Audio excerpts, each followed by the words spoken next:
Hello, എല്ലാവർക്കും സുഖമല്ലേ? അപ്പോൾ ഉണ്ടല്ലോ, നിങ്ങൾ കണ്ടില്ലേ, ഇത് കണ്ടോ, നല്ല ഗ്രീൻ കളർ. ഇതെന്താണെന്ന് മനസ്സിലായി, ഇതാണ് ചിക്കൻ. അപ്പം ഗ്രീൻ ചിക്കൻ ചോപ്സ് എന്നാണ് ഇവിടെ പറയുന്നത്. ഇത് നമുക്ക് ഇഡ്ഡലിക്കും ദോശയ്ക്കും എന്തിനും, ഇഡ്ഡലി ദോശ, പിന്നെ നമുക്ക് ചപ്പാത്തി പൂരി എന്തിന്, ചോറിന് എന്തിന് വേണമെങ്കിലും നമുക്കിത് കഴിക്കാം കേട്ടോ. ഇതുണ്ടോ, നിങ്ങൾ തിക്കായിട്ട്, നിങ്ങൾക്ക് ചാറ് വേണമെങ്കിൽ ചാറായിട്ട് കുറച്ച് എടുക്കാം, ഇതിൽ തിക്കായിട്ട് വേണം എടുക്കാം. ഇത് നല്ല വെറൈറ്റിയാണ്, നല്ല ടേസ്റ്റാണ് ഇത് ഉണ്ടാക്കുന്നത്. നമ്മളെപ്പോഴും ഈ ചുവന്ന കളർ ഉണ്ടാക്കുന്നതിപ്പോൾ ഒരു ദിവസം നമ്മൾ ഈ ഗ്രീൻ കളറൊക്കെ ഉണ്ടാക്കി നോക്കി നമുക്ക് പിള്ളേർക്ക് കൊടുക്കാനും നമുക്ക് കഴിക്കാനും ഒരു വെറൈറ്റി ആയിട്ട് തോന്നും. ഓക്കെ, അപ്പം നമുക്ക് റെസിപ്പിയിലേക്ക് പോകാം. ഹലോ, എല്ലാവർക്കും സുഖമല്ലേ? അപ്പോൾ എല്ലാവർക്കും ഹാപ്പി സൺഡേ. അപ്പോൾ എന്താണെന്നറിയാവോ, ഇന്ന് സൺഡേ ആയതുകൊണ്ട് എനിക്കും ഡ്യൂട്ടിയൊക്കെ 2 മണി വരെ ഉണ്ടായിരുന്നുള്ളൂ, കഴിഞ്ഞു. ഞാൻ വരുന്ന വഴിക്ക് കുറച്ച് ചിക്കൻ വാങ്ങിയിട്ട് വന്നു, 1 കിലോ ചിക്കൻ വാങ്ങിയിട്ട് വന്നതിൽ കുറച്ചെടുത്ത് ഞാൻ നമ്മുടെ ഇവിടെ ഉണ്ടാക്കുന്ന പോലെ ബാംഗ്ലൂർ സ്പെഷ്യലാണ്, റെസ്റ്റോറൻറ്റ് സ്പെഷ്യലാണ്, ഗ്രീൻ ചിക്കൻ ചോപ്സ് എന്ന് പറയും. അത് ഈസിയാണ് ഉണ്ടാക്കാൻ, നല്ല വെരി ടേസ്റ്റിയാണ്. നമ്മുടെ ദോശ, ഇഡ്ഡലി, പിന്നെ ഇടിയപ്പം, കപ്പ, ചക്ക, പിന്നെ എന്തൊക്കെയായിരുന്നു, ചപ്പാത്തി, പൂരി ഒക്കെ എല്ലാത്തിനും കൂടെ കഴിക്കാൻ നല്ല അടിപൊളി ടേസ്റ്റാണ്, വെറൈറ്റിയാണ്. അപ്പം എങ്ങനെ ഉണ്ടാക്കുന്നത് കാണിച്ചു തരാം കേട്ടോ. അപ്പോൾ ഇത് കണ്ടോ, ഞാൻ ചിക്കൻ ചോപ്സ് ഉണ്ടാക്കാൻ വേണ്ടി ഇതൊരു 3/4 kg ഉണ്ട് കേട്ടോ. ചിക്കൻ നല്ലപോലെ കഴുകി വാരി എടുത്തിട്ടുണ്ട്. നമുക്കിതിനകത്തേക്ക് പ്രത്യേകിച്ച് മസാല ഒന്നും നമ്മൾ ആക്കുന്നില്ല കേട്ടോ, നമ്മളത് ഫ്രൈ ചെയ്യുന്ന സമയത്ത് മാത്രമേ മസാല ആക്കാറുള്ളൂ. അപ്പം നമുക്ക് ഉണ്ടാക്കാം. ഇത് കണ്ടോ, ഇത് ഗ്രാമ്പു, ഇത് കറുവേപ്പില, കുറച്ച് ഇഞ്ചി എടുത്തിട്ടുണ്ട് കേട്ടോ. ഇത് ഇഞ്ചി, പിന്നെ നമ്മുടെ കുറച്ച് പുതിന നിങ്ങൾക്ക് നിങ്ങളുടെ ടേസ്റ്റ് അനുസരിച്ച് നിങ്ങൾക്ക് എടുക്കാം. പിന്നെ കുറച്ച് വെളുത്തുള്ളി, ഇത് കണ്ടോ, വെളുത്തുള്ളി എടുത്തിട്ടുണ്ട്. പിന്നെ കുറച്ച് പെപ്പർ, ഇത് കുറച്ച് പെരിഞ്ജീരകമാണ് കേട്ടോ. ഇത് നമ്മുടെ മല്ലിയില. പിന്നെ വേണ്ടതാണ് ഗ്രീൻ ചില്ലി എന്തെന്നറിയോ, നിങ്ങൾക്ക് ആവശ്യമനുസരിച്ച് നിങ്ങളുടെ എരിവിന് അനുസരിച്ച് എടുക്കാം. കാരണം ഇത് കണ്ടോ. പിന്നെ കുറച്ച് തേങ്ങ നിങ്ങളുടെ ഇഷ്ടമാണ് കേട്ടോ. ചിലർക്ക് തേങ്ങ ഇടുന്ന ഇഷ്ടമില്ലെങ്കിൽ അത് വേണ്ട. അപ്പം അതിൻ്റെ കൂടെ നമുക്ക് കുറച്ച് ഉള്ളി ഇടണം കേട്ടോ. അപ്പം കുറച്ച് ഉള്ളി, ഇത് കണ്ടോ, ഇത് ഞാൻ ഫ്രൈ ചെയ്യാൻ വേണ്ടി അധികം ചെറുതായിട്ട് കട്ടിയിട്ടില്ല, കുറച്ച് വലുതാക്കിയിട്ടാണ് ഞാൻ എടുത്തിരിക്കുന്നത് കേട്ടോ. ഇത്ര ഇതിൻ്റെ പകുതി നമുക്ക് ലാസ്റ്റ് കറി വെക്കും വേണം. അപ്പം ഇത്ര ആയിട്ട് നമുക്ക് ഗ്രൈൻഡ് ചെയ്തിട്ട് വരാം. ഇത്ര ആയിട്ട് നമുക്ക് എണ്ണയിൽ നല്ലപോലെ ഫ്രൈ ചെയ്തെടുക്കണം കേട്ടോ. ഫ്രൈ ചെയ്തിട്ടാണ് നമ്മൾ ഗ്രൈൻഡ് ചെയ്യുന്നത്. പിന്നെ ഉണ്ടല്ലോ, ചെറിയൊരു തക്കാളി വേണം കേട്ടോ. ഞാൻ എൻ്റെ ചിക്കൻ്റെ അളവനുസരിച്ചാണ് ഞാൻ തക്കാളി എടുത്തിരിക്കുന്നത്, പകുതി എടുത്തിട്ടുള്ളൂ. നിങ്ങൾക്ക് 1 കിലോ ഒക്കെ ഉണ്ടെങ്കിൽ ഒരു വലിയ തക്കാളി എടുക്കാം. അപ്പോൾ ഇത് കണ്ടോ, നമ്മുടെ ഈ പാത്രം നല്ലപോലെ ചൂടായിട്ടുണ്ട്. നമുക്ക് ആവശ്യത്തിന് എണ്ണ ഒഴിച്ച് കൊടുക്കാം കേട്ടോ. ഇത് ഫ്രൈ ചെയ്യാൻ വേണ്ടി മാത്രം കുറച്ച് എണ്ണ ഒഴിച്ചാൽ മതി. പിന്നെ നമുക്ക് ചിക്കൻ നമ്മൾ കറി വെക്കില്ല, അപ്പം നമ്മൾ ഒഴിക്കും കേട്ടോ. നല്ലപോലെ ചൂടാവട്ടെ. എണ്ണ നല്ലപോലെ ചൂടായിട്ടുണ്ടെങ്കിൽ നമുക്ക് കറുവേപ്പിലയും ഗ്രാമ്പും ഇടാം.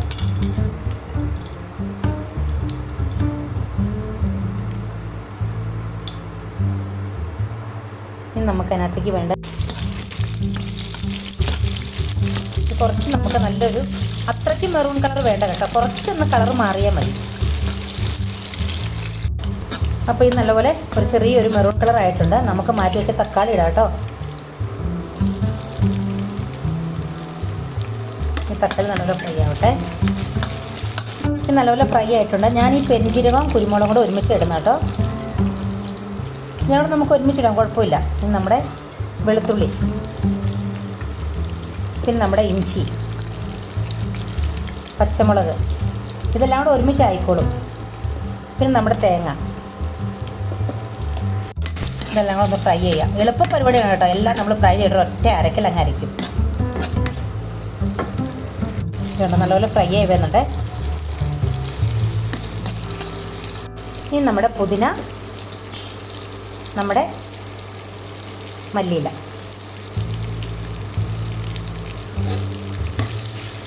നല്ലപോലെ നമുക്ക് ഇളക്കി കൊടുക്കാം.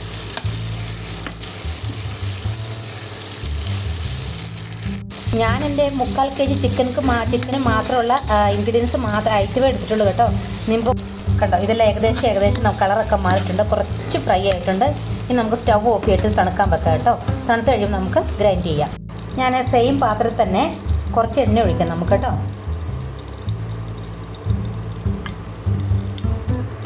ഇനി നമ്മുടെ ചിക്കൻ ഇടാം.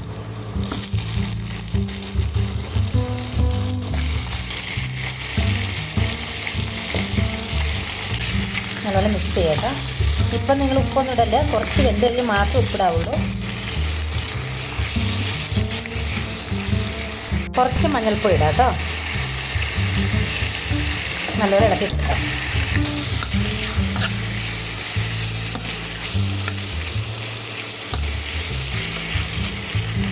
ഇത് നമുക്കുണ്ടല്ലോ മൂടി വെച്ച് വേവിക്കാം കേട്ടോ. കുറച്ച് ഇനി വെള്ളം നല്ലപോലെ പറ്റി വരണം. അതിൻ്റെ ഇടയ്ക്കൊക്കെ നമ്മൾ ഇനി ബിറ്റ്വീൻ നമ്മൾ മീൻസ് ലെഡ് എടുത്തിട്ട് ഇളക്കി കൊടുക്കണം കേട്ടോ. ഇതുകൊണ്ട് ഞാൻ മൂടി എടുത്തിട്ടുണ്ട്. ഇതുണ്ടോ നല്ലപോലെ എൻ്റെ വെള്ളമൊക്കെ ഇറങ്ങിയിട്ടുണ്ടേ. ഇനി നമുക്ക് ഇതിനകത്തേക്ക് വേണ്ടത് കുറച്ച് ഉപ്പാണ്. ഉപ്പ് നോക്കിയിട്ട് ഇടാവുള്ളൂ, കുറച്ച് മതി. നമുക്ക് നല്ലപോലെ ഇളക്കി കൊടുക്കാം കേട്ടോ.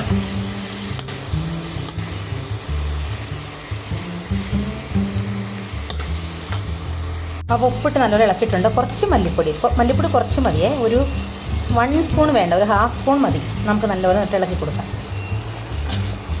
നല്ലപോലെ ഇളക്കിയിട്ടുണ്ട്. ഇനി ഒന്നുകൂടെ നമുക്ക് മൂടി വെച്ച് ഒരു 5 മിനിറ്റ് കൊണ്ട് വേവിച്ചാൽ മതി കേട്ടോ.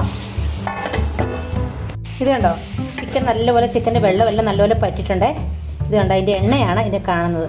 ഇനി നമുക്ക് നല്ലപോലെ മസാല അരച്ചിട്ട് ഇതിനകത്തേക്ക് ഇടാം. ഇങ്ങനെ നല്ലപോലെ വെള്ളം പറ്റിച്ചെടുക്കുകയാണുണ്ടല്ലോ, നമുക്ക് നല്ല ടേസ്റ്റാണ് ചിക്കൻ കഴിക്കുന്നത്. ഇപ്പോൾ ഇത് തന്നെ നമുക്ക് എടുത്ത് ഇങ്ങനെ കഴിക്കാം. നല്ല ടേസ്റ്റാണ്. ഈ ഡയറ്റ് ചെയ്യുന്നവർക്കൊക്കെ നല്ല സൂപ്പറാണ്. കാരണം മസാല ഒന്നുമില്ലല്ലോ, നമ്മൾ കുറച്ച് എണ്ണയിൽ ഉപയോഗിച്ചിട്ടു. ആ എണ്ണയെല്ലാം കൂടെ വെള്ളം എല്ലാം കൂടെ പറ്റിയപ്പം നമുക്കധികം മസാലയൊക്കെ ഇല്ലാതെ കഴിക്കാം. ഗ്യാസ്ട്രൈറ്റീസ് ഉള്ളവർക്കൊക്കെ ഇത് കഴിക്കുന്നതിന് നല്ലതാണ് കേട്ടോ. അപ്പം ഈ മസാലയൊക്കെ നല്ലപോലെ തണുത്തിട്ടുണ്ട് കേട്ടോ. നോക്കി ഇനി നമുക്കൊരു മിക്സിയുടെ ജാറിലേക്ക് മാറ്റാം കേട്ടോ. ഇത് കണ്ടോ ഞാൻ നേരത്തെ മാറ്റിയിട്ടുണ്ട്. ഇനി നമുക്ക് നല്ലപോലെ ഗ്രൈൻഡ് ചെയ്തിട്ട് എടുത്തിട്ട് വരാം. നിങ്ങൾക്ക് ഒത്തിരി സോഫ്റ്റ് ആണെങ്കിൽ അങ്ങനെയും ഗ്രൈൻഡ് ചെയ്യില്ലെങ്കിൽ കുറച്ച് സോഫ്റ്റ് ആകുന്നില്ല, കുറച്ചിങ്ങനെ പിടിക്കും ഇങ്ങനെ തരിതരി പോലെ ഉണ്ടല്ലോ, അതുപോലെ ഉണ്ടെങ്കിലും നിങ്ങളുടെ ഇഷ്ടമാണ്. ഞാൻ കുറച്ച് അത്രയ്ക്ക് സോഫ്റ്റ് ആക്കുന്നില്ല കേട്ടോ. ഇത് കണ്ടോ ഞാൻ നല്ലപോലെ ഗ്രൈൻഡ് ചെയ്തിട്ടുണ്ട് കേട്ടോ. ഇത് കണ്ടോ ഒത്തിരി അങ്ങോട്ട് ഫൈനായിട്ട് അറിഞ്ഞിട്ടില്ല, എന്നാലും കുറച്ച്. ഇത് കണ്ടോ. അപ്പം നമ്മളുണ്ടല്ലോ ഗ്രൈൻഡ് ചെയ്തുകൊണ്ട് വന്ന ഇത് കണ്ടില്ലേ, മസാല നമുക്ക് ഇതിനകത്തേക്ക് ഇടാം കേട്ടോ. നല്ലപോലെ ഇളക്കി കൊടുക്കുക. നമുക്കുണ്ടല്ലോ ഈ ജാറ് കഴിയ വെള്ളം കൂടി ഇതിനകത്ത് ഒഴിച്ചു കൊടുക്കണേ. നല്ലപോലെ നമുക്ക് മിക്സ് ചെയ്യാം. പിന്നെ ഉണ്ടല്ലോ ഇപ്പം ചിലർക്ക് കുറച്ച് ഗ്രേവി വേണമെന്നുള്ളവർക്ക് ഇനിയും കുറച്ചും കൂടെ നമുക്ക് വെള്ളം ഒഴിക്കുക. ഇല്ലെങ്കിൽ കുറച്ച് തിക്കായിട്ടിരിക്കത്തില്ലേ, അതുപോലെ ഉള്ളവർക്ക് അങ്ങനെയും ചെയ്യാം കേട്ടോ. ഇത് കണ്ടോ നല്ലപോലെ തിളച്ച് വരുന്നുണ്ടേ. ഉപ്പൊക്കെ നോക്കുക. ഇത് കണ്ടോ കളർ കണ്ടോ നല്ല ഗ്രീൻ കളറായിട്ട്, നല്ല ഗ്രീനിഷ് യെല്ലോ കളറാണ് കേട്ടോ. ഇനി നമുക്കൊരു 10 മിനിറ്റ് കൊണ്ട് വേവിക്കണം. നമുക്കുണ്ടല്ലോ നല്ല ഗ്രീൻ കളറായിട്ട് തിളച്ച് വരുന്നുണ്ട് കേട്ടോ. കാണുന്നുണ്ടോ? എൻ്റെ ഗ്രീൻ ചിക്കൻ ചോപ്സ് ഇവിടെ റെഡി ആയിട്ടുണ്ട്. ഇത് കണ്ടോ ഞാൻ സ്റ്റൗവെല്ലാം ഓഫ് ചെയ്തു. പൂരിക്ക്, റൈസിന്, റൊട്ടിക്ക്, ഇഡ്ഡലിക്ക് എന്തിനു വേണമെങ്കിലും നമുക്ക് കഴിക്കാം കേട്ടോ. ഇതിവിടുത്തെ സ്പെഷ്യലാണ്. നിങ്ങൾ ഒരു പ്രാവശ്യം ഇതുപോലെ ട്രൈ ചെയ്ത് നോക്കണം. നല്ല ടേസ്റ്റാണ്. എപ്പോഴും നമ്മൾ ആ റെഡ് കളർ വെച്ച് മല്ലിമുളകും ഒക്കെ ഇട്ട് വെക്കുന്ന കഴിഞ്ഞ് ഭേദം നമ്മൾ മുളക് പൊടി ധന്യ മീൻസ് എന്താ മല്ലിപ്പൊടിയൊക്കെ ഇട്ട് എൻ്റെ വായിലിപ്പൊടി ധന്യാപ്പൊടി എന്നാണ് വരത്തുള്ളൂ കേട്ടോ. അപ്പോൾ കന്നഡയിൽ അങ്ങനെ പറയുന്നതുകൊണ്ടാണ്. അപ്പം അതെല്ലാം കൂടെ കൂടി നമ്മൾ എപ്പോഴും കറി വെക്കുന്നില്ല. അപ്പോൾ ഇതുപോലെ വെറൈറ്റി ആയിട്ട് കറി വെച്ച് നോക്കിയാൽ നല്ല ടേസ്റ്റാണ്. ഇത് കണ്ടോ നല്ല വെറൈറ്റിയാണ്. നിങ്ങൾക്ക് തിക്കായിട്ട് വേണം തിക്കായിട്ട് എടുക്കാം. ഞാനിത് കുറച്ച് ചോറിനും കൂടെ വേണ്ടിയാണ്. ഇത് കണ്ടോ നല്ല സൂപ്പറായിട്ടുണ്ട്. നിങ്ങൾ ഇതുപോലെ വീട്ടിൽ ട്രൈ ചെയ്തിട്ട് എനിക്ക് മീൻസ് ഫീഡ്ബാക്ക് അറിയിക്കുക. എൻ്റെ റെസിപ്പി നിങ്ങൾക്ക് ഇഷ്ടമായി ലൈക്ക്, ഷെയർ, സബ് ചെയ്യാനും മറക്കരുത്, കമൻറ്റ് ഇടാനും മറക്കരുത് കേട്ടോ. അപ്പം നോക്കി നിങ്ങളിതുപോലെ വീട്ടിൽ ട്രൈ ചെയ്യുക. ഇത് കണ്ടോ നല്ല ടേസ്റ്റാണിത്. നല്ല ജ്യൂസി ആയിട്ടിരിക്കും. കാരണം നമ്മൾ ഓൾറെഡി ചിക്കൻ നല്ലപോലെ ഉള്ളിയൊക്കെ ഇട്ട് നല്ലപോലെ നമ്മളൊരു സോഫ്റ്റ് ആയിട്ട് വേവിച്ചതിന് വെള്ളമൊക്കെ പറ്റിയില്ല. അപ്പം നമുക്കുണ്ടല്ലോ ഇതിൻ്റെ നമ്മുടെ ഈ ചിക്കനൊക്കെ ഇല്ലേ നല്ല ടേസ്റ്റ് ആയിരിക്കും കഴിക്കാനായിട്ട്, വെള്ളമായി ഒന്നും ഇല്ലാതെ. അപ്പം നിങ്ങളെല്ലാവരും വീട്ടിൽ ട്രൈ ചെയ്യുക. ട്രൈ ചെയ്തിട്ട് എനിക്ക് കമൻറ്റ് ഇടണം കേട്ടോ. അപ്പം എൻ്റെ വീഡിയോ നിങ്ങൾക്ക് ഇഷ്ടമായ ലൈക്ക്, ഷെയർ, സബ് ചെയ്യാൻ മറക്കരുത്. ബൈ.